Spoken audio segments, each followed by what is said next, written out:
Good evening and welcome as protests in Andhra Pradesh continue after the decision of the centre to begin the process of creating Telangana.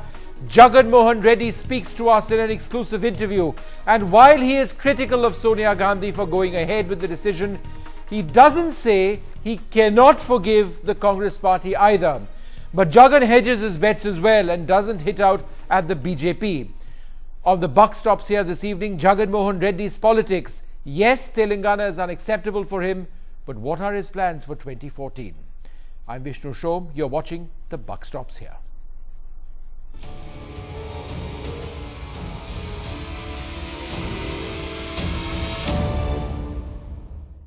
Can you clarify once and for all, can there be a deal with the Congress after the elections? I'm not asking before, because I know you've said no to before, but after the elections. No, I need one thing from you, Barka. I am a secular party. There is no second opinion about it. Why don't you ask the communists the same question? Why don't you ask JDU the same question? Why me alone? I mean, you need to understand one thing, Barka. Beat you, beat me, beat anybody. How can one be sent to a jail and be kept in a jail for this long, when bail is a constitutional right? Anybody is entitled to it. You cannot hold on to a person for more than 90 days if the inquiry is not complete. But will you forgive the Congress for putting you in jail? Will you forgive the Congress for putting you in jail? One second, Barka. This is the constitutional right. So what has it got to do with any party doing anything? I don't understand. No party has done me a favor. Tomorrow, who's going to pay for my 16 months of my life where without the charges being proved, I was put there? How do you justify this? Well, I mean, would it be okay to? I mean, it could happen to me today. It could happen to anybody. What exactly are we doing? In fact, in fact, the reality is, Barka, who went to the court? Shankar Rao, a Congress MLA, Telugudesam Party, Yaram Naidu and Ashok Gajpati Raju. One files a writ number 694, the other files a writ number 7794. And over a dead man, 18 months after his death, 2 months after his son leaves the Congress party. Isn't it a political witch hunting? What exactly is this? So can you forgive the Congress? They made a case. Can you forgive the Congress? They made a case when there was no case. Can you forgive the Congress? They didn't let you be chief minister. You believe that they were responsible for your going to jail. You call it a political witch hunt. Can you forgive the Congress? Because why are so many of your opponents saying you will come together with the Congress? What would you say to those opponents today? See, why should, I'll tell you one thing, Barka. Why should we talk about what is going to happen when? You just tell me one thing. You know, being in my situation, what does one look at? Why, I mean, Telugudesam Chandrababu Naidu makes some statement, it's out of desperation. Where communists stand, I stand. Where JDU stand, I stand. Where other secular parties stand, I stand. What is the big deal in it? But you praise Narendra Modi. As far as Congress is concerned, yeah, okay, complete your point. As far as complete your point. And as far as Congress party is concerned, I seriously don't understand how exactly Congress party has done me a favor. I mean, there is no explanation for this.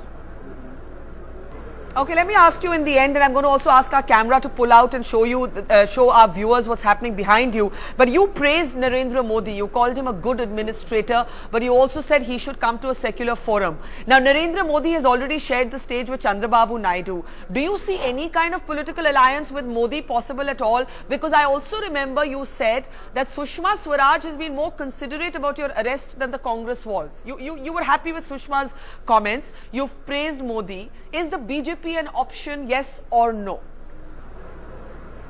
Okay, I just tell you one thing. You need to understand the background. You know, when somebody asked me about this question, I said, I do appreciate Narendra Modi as an administrator. No, somebody becomes the Chief Minister of Gujarat thrice. it is undisputable that he is a good administrator. Now, keeping aside that fact, see, I am from today's generation. What I want, what anybody from my generation wants, is peace and development. Given this, no, coming back to this issue, be it a Muslim, be it a Christian, be it a Hindu, be it anybody, we are all born here, we will live here, and we will die here. When this is reality, how fair is it that you can discriminate somebody just because they are born in a particular religion? This is not right. It is not their fault. And if such kind of insecurity builds, it builds internal terrorism within the country. Forget about fighting wars and battles at the borders. So are you saying Modi is not secular? No, one second. Are you saying Modi is not secular? Yeah. One second, Barka.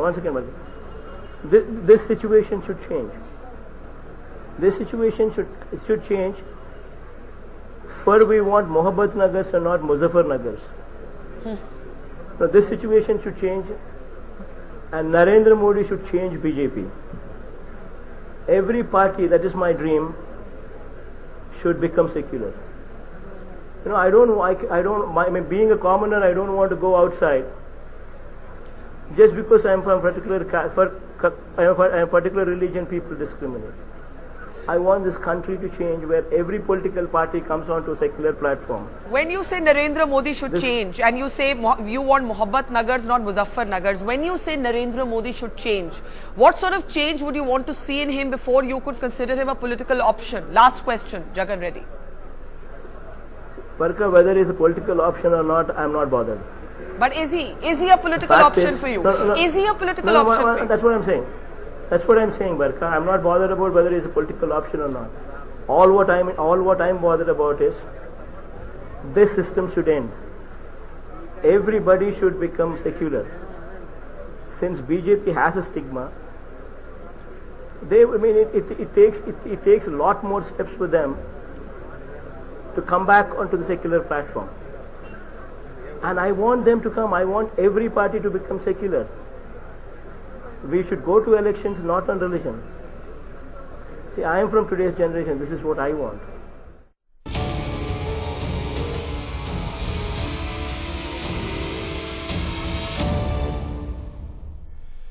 So what are Jagan Mohan Reddy's politics all about? Is all of this being done, all of these protests, the indefinite fast with a clear eye on 2014? Joining us to debate this, Jupudi Prabhakar Rao, spokesperson of the YSR Congress, Rajiv Gowda, spokesperson of the Congress Party, and Jainarayan Vyas, spokesperson of the BJP. Mr. Prabhakar Rao, let me come to you first. There are many who believe that Telangana, as far as your party is concerned, is a lost cause. In many senses, it is, because the centre decides one way or the other it has to happen. Is this indefinite fast essentially about Jagan Mohan Reddy trying to secure his position in Seemandhra to emerge as the largest leader? Many people say he's already the largest leader, but is this an effort at keeping out, say, parties like the Congress from emerging in Seemandhra as a real rival to him? Yeah, as widely said. Now, Jagan Mohan Reddy is a leader to entire state in Andhra Pradesh, not only to the even Seemandhra, even Telangana and Rayalaseema and Andhra, coastal area also.